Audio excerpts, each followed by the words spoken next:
Okay, let's go. Pagupitan ko muna yung mag-ama ko, guys. Bago sila umalis.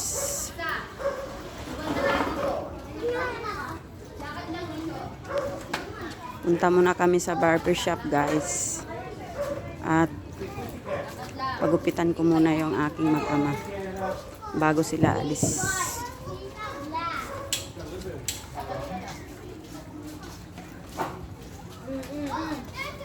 Daddy, I see you up there. Do you? Yeah. Wow. Daddy, see you now.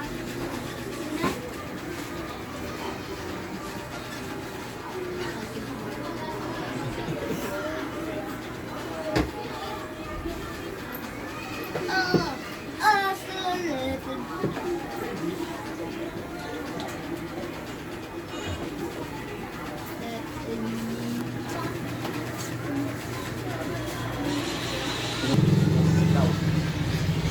Ito ang pangalan niya, no?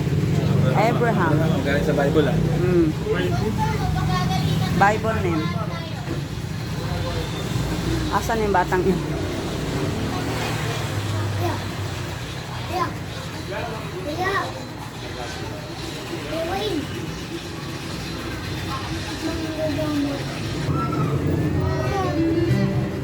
And I will take video.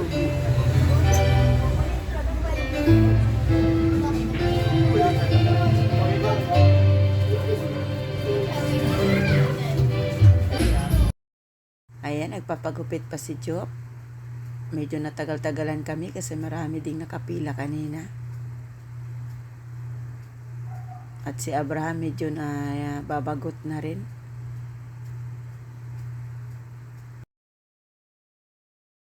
Kasing gupitan na to, guys, malapit lang to sa amin, nilalakad lang to.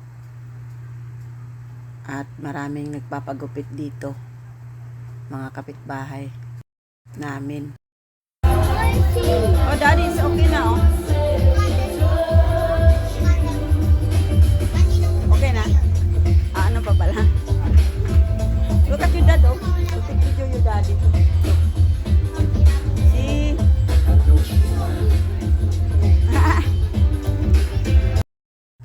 At ayan, tapos na po si Job magpagupit.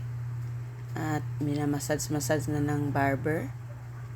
At maraming salamat sa barber.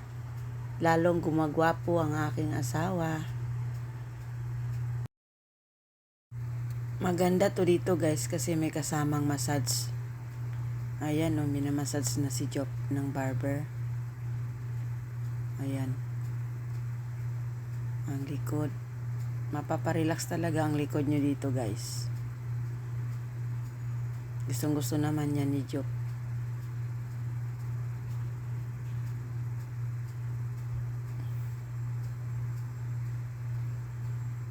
At kasama na yan sa bayad. So ayan, tapos na si Job at si Abraham naman ang susunod. At ayan na nga, guys, nagpagupit na si Abraham. Medyo nakasimangot na.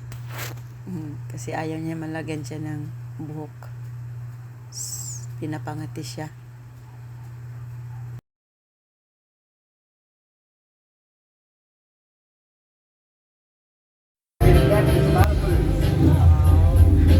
Because I watched a lot of different shows about Filipino food, but a lot of the food Filipino adapted from other countries, but then they've made it their own style of food. So ayan lang po yung update sa aming munting vlog. Maraming salamat sa inyong suporta. Hindi ko na nakuhaan ng video kasi kinakapitan ko na si Abraham dahil ayaw na magpagupit dahil nangangati na siya. So please subscribe po and God bless.